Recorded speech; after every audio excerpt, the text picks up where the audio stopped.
আজ বিশ্ব বই দিবস। বই দিবসের ধারণাটি মূলত আসে স্পেন থেকে।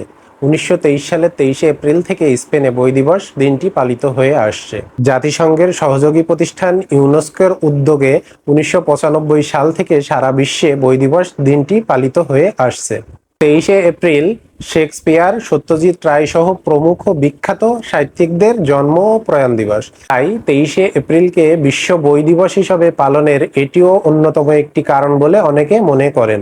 তাই বই পড়ুন চিন্তার উৎকর্ষতা ও মানসিক প্রশান্তি বৃদ্ধিতে, স্মৃতিশক্তি বৃদ্ধি ও বিশ্লেষণী দক্ষতা বাড়াতে, মানসিক উদ্দীপনা ও জ্ঞান বাড়াতে।